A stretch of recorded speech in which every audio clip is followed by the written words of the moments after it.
Sebelum Nyong review filmnya, Nyong pengen ngasih tepuk tangan dulu nih buat Cinemaku Pictures. Yeay! Tapi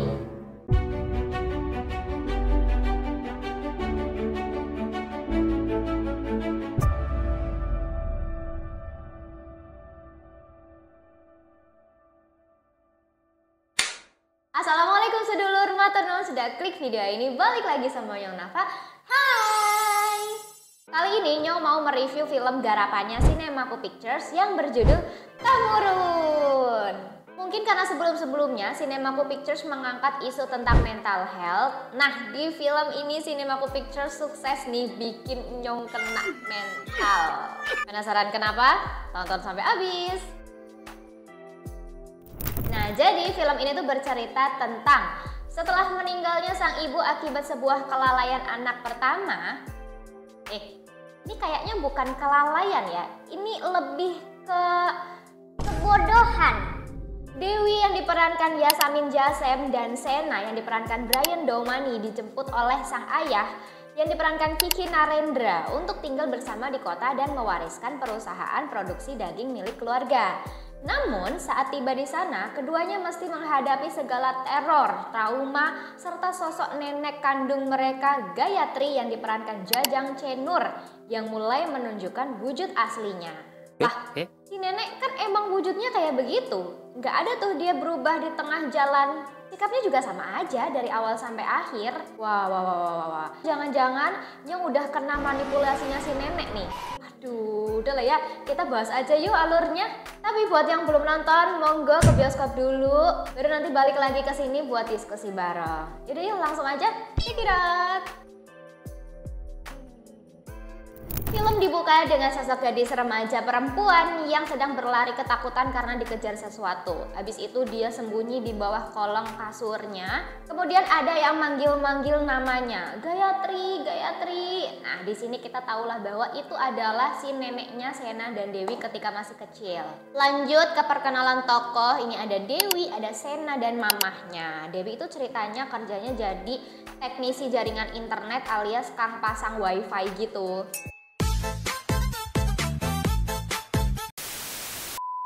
Sedangkan si Sena itu jadi supir di kantor camat. Nah, di sini juga diperlihatkan bahwa hubungan keduanya ini nggak akur, lur. Sena sebagai kakaknya dia nggak pernah mengayomi, sedangkan Dewi dia tuh yang muter otak banget buat ngurusin, buat ngehandle semuanya, termasuk ngurusin mamahnya. Jadi kebalik gitu perannya. Sementara itu si mamah itu kondisinya suka tiba-tiba panik, suka tiba-tiba ketakutan, dan suka makanin daun bidara.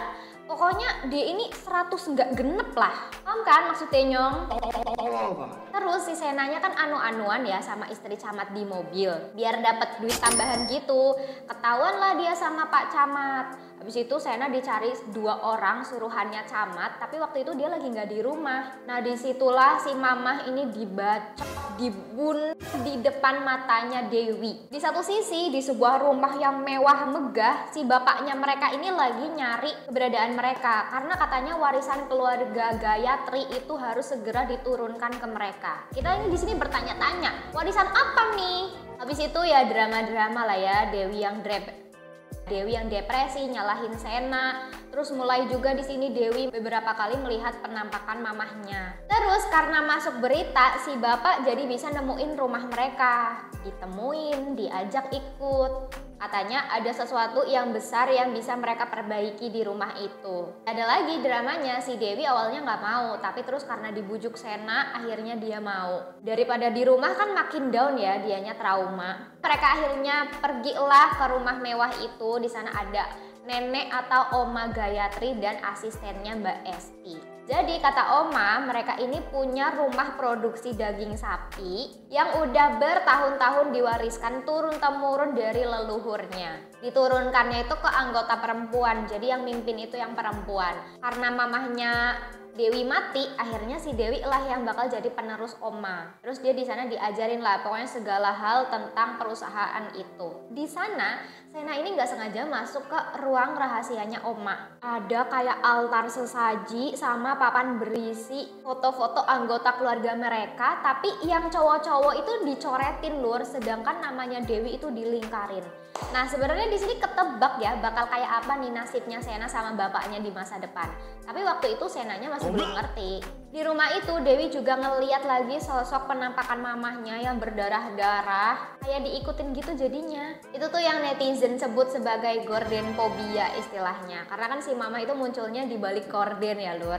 Pas muncul itu tuh mamahnya ala-ala break dance gitu loh, kayak gerakannya tuh patah-patah, ngerti gak sih? Dia berusaha mendekati dan menakuti si Dewi.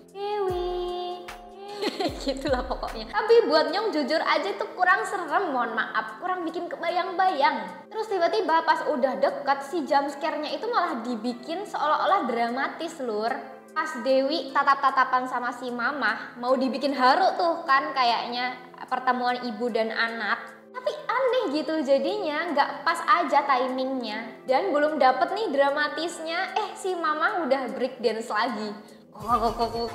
Terus lur, si bapak ini kan dekat sama satu pegawainya Oma namanya Jaka. Sena cemburu karena di situ kelihatan bapaknya lebih akrab sama Jaka. Dan di situ sebetulnya bapak dibantu Jaka punya rencana untuk menghentikan Oma. Break the rules biar Dewi nggak nerusin perusahaan karena ternyata di dalam tubuh Oma ada iblis. Si iblis inilah warisan yang sesungguhnya. Yang bikin ternak sapinya sukses, tapi sebenarnya iblis ini ngegrogotin inangnya dari dalam. Cara mewariskan si iblis itu adalah dengan mengorbankan saudara laki-laki. Mulane kuwe, makanya itu bapak ini ninggalin mama setelah si Dewi lahir. Biar nggak kedeteksi gitu kan sama si Gayatri, karena tahu mereka ini bakalan jadi target selanjutnya. Dan karena si mama nggak mau ngewarisin iblisnya, jadilah dia gemblung alias gila. Tapi ya lur, Nyong bingungnya di sini kenapa Oma nggak berusaha menghentikan pewarisan itu padahal dulunya dia juga nggak mau. Yang di opening scene itu lur, apa karena dia tergiur dengan uang, dengan umur panjang, atau karena pengaruhnya Mbak Esti? Si Esti ini tuh karakternya misterius gitu. Dia kepingin banget cepet-cepet pewarisannya itu dilakukan padahal si Dewi itu baru aja datang di rumah itu. Makanya jadinya tuh rival gitu lur antara bapaknya Dewi sama si Mbak Esti. Singkat cerita, bapak ini terpaksa ngebunuh Oma karena kalau inangnya mati, iblisnya juga mati. Tapi keburu dia tuh ditusuk sama Esti, terus dibuat seolah-olah gantung diri di kandang sapi. Anehnya, kenapa di situ mereka pada langsung percaya padahal kalau diperiksa itu kan bekas tusukan di lehernya itu masih ada. Di situ Sena depresi, terus Esti ngasih tahu ke Sena bahwa pelakunya adalah Jaka. Padahal kan bukan. Karena di situ Sena ini udah ada bibit-bibit cemburu, bibit-bibit nggak sukanya ke si Jaka. Ya dia percaya dong langsung. Kebetulan si Jaka juga kepengen ketemu Sena, dia telepon Sena kan mau ngasih tahu rencananya si bapak. Tapi si Jaka malah dibunuh Sena akhirnya karena dendam. Wah sumpah ya di sini tuh Nyong gregetan pol. Jaka ini mau ngejelasin aja lama banget. Padahal dia ada beberapa kali kesempatan buat ngomong tapi malah cuma aku bisa jelasin. Aku bisa jelaskan. Suwe. Pas lagi sekarat, Jaka ngomong ke Sena suruh ngecek bagasi mobil. Pas dicek ketemulah sebuah buku yang ngejelasin si iblis itu. Bahwa buat melindungi diri dari iblis itu tuh harus pakai daun bidara. Makanya kan si mama itu di awal-awal suka makanin daun bidara lur. Dan pernah nyuruh Dewi buat make kalung yang liontinnya tuh isinya daun bidara biar terlindungi. Tapi ya sama Dewinya tuh gak diwaro waktu itu. Sena akhirnya tahu latar belakang keluarga Oma dan perusahaannya. Dia langsung nyari Dewi, tapi si Dewi terlanjur dibawa sama Oma Gayatri. Dewi itu kan masih kebayang-bayang ya sama mamahnya. Dia kangen lah sebagainya. Terus beberapa kali juga ketemu penampakannya. Dibujuk tuh sama omanya, kamu bisa ketemu mama tapi ada pengorbanannya. Si Dewi itu bilang bersedia ngelakuin apa aja demi bisa ketemu mama. Terus di situ tangannya Dewi sama Oma diiris pakai belati. Set, abis itu disatuin. Set. Ini tuh mirip banget sama adegan ritual di film Damsel. Ketemulah si Dewi sama Sena di ruangan rahasianya Oma. Tapi di situ posisinya Dewi lagi pingsan, terus di sekitarnya itu ada darah, ada belatung, ada daging. Tapi yang bingung itu belatungnya dari mana, soalnya dagingnya bersih. Terus lanjut Dewi digotong mau dibawa kabur sama Sena, tapi sayangnya si Senanya keburu dihajar sama Esti. Bangun-bangun mereka diikat dan ritual pun dijalankan dipimpin Esti. Di sini Nyong ngiranya Esti inilah ketua sekte periblisan itu. Sena digorok, darahnya diminumin ke Dewi, terus abis itu si Esti baca-baca mantra. Di sini mirip banget kayak Midsommar karena mereka ini pada pakai baju putih dan ada motif bebungaannya. Ada cewek-cewek juga pada ngelingker. Pokoknya tuh mirip kayak Midsommar cuma lebih sepi. Singkat cerita, Gayatri di situ senyum terus berubah jadi sosok si mamah, Dewinya manggil-manggil sambil nangis. Pasti sosok mamahnya ngedekat, berubahlah jadi iblis warna hitam. Terus iblis itu masuk ke tubuhnya Dewi, kayak terserat gitu lur. Udah deh selesai, tak kira ini bakalan ada after creditnya tapi ternyata nggak ada. Yang nih bingung ya, ini tuh film drama, horor atau drama horor? Soalnya kalau mau dibandingin porsi dua genre itu dominan yang mana juga gak bisa. Dramanya fail, gak bikin terenyuh sedih atau minimal simpati. Horornya juga fail, gak serem dan gak ngeri. Scoring horornya juga ganggu, sadis juga gak terlalu. Padahal aktingnya Brian, Yasamin, dan aktor lainnya tuh biasanya bagus. Atau minimal kalau ceritanya jelek, mereka ini bisa lah jadi penyelamat karena aktingnya. Tapi ya lur, di sini entah kenapa mengecewakan. Mungkin ini pertanda Cinemaku Pictures lebih cocok garap drama romance aja. Untuk cut-cut per scene-nya juga kerasa kasar, jamnya terlalu jauh dan cepet gitu, bikin filmnya nggak ada rasa. Terkesan buru-buru banget. Kurang cocok lah Nyong sama tipe film yang begini. Padahal Nyong suka loh lur sama karya-karyanya Cinemaku Pictures.